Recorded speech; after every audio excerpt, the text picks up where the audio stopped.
Hello everyone, Jorge Huertas once again with all of you. Today I'm gonna show you what is and how to make a priority map. This video is also available in Spanish.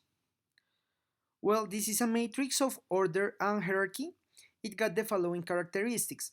Allows ordering the tasks that are needed to execute a project or a specific activity.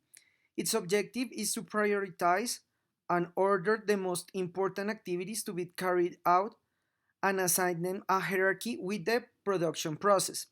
This tool is used in the define stage of a project that is being worked and developed with the design thinking methodology.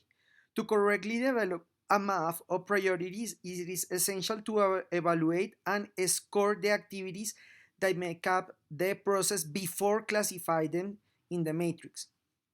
So, like I was telling you in the introduction, it is extremely important to um, previously make a list of all the activities and all the tasks that you got, and you have to score them to say which one is important.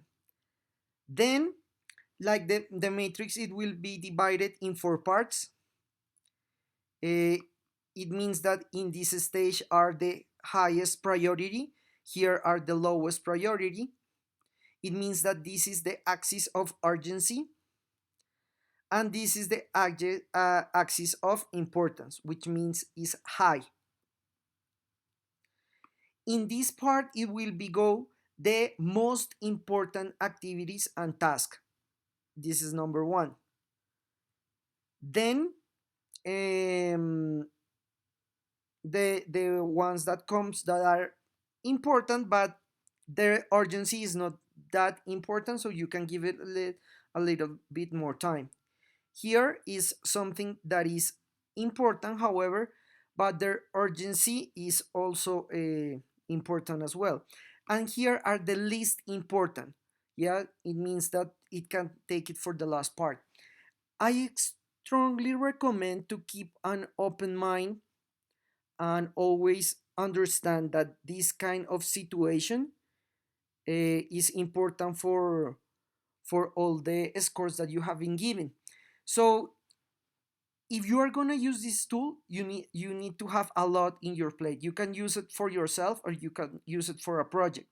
But if you have three tasks, it's not necessary that you use this tool. You use this when you got a lot of things to do and you don't know how to start. Because the idea is that you can classify them and you can put the most important part in each one of these stages. As a conclusion, we can say that at the end of making this priority map, all the tasks should have been assessed and evaluated, and all the actions of the project should have been classified of importance and urgency. The objective of the priority map is that there is a clear order of tasks and actions and execute them in the most important and urgent um, stages. The key in the develop this tool is the classification that is made before.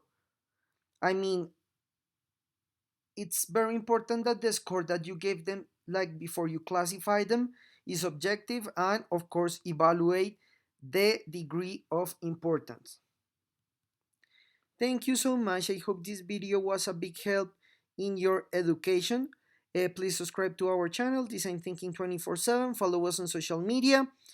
Facebook, Twitter, Instagram. Remember that our Udemy courses are already available in the description of our video. Every Monday we have a new video in Spanish and every Thursday we have a new video in English. Thank you so much and we'll see you next time.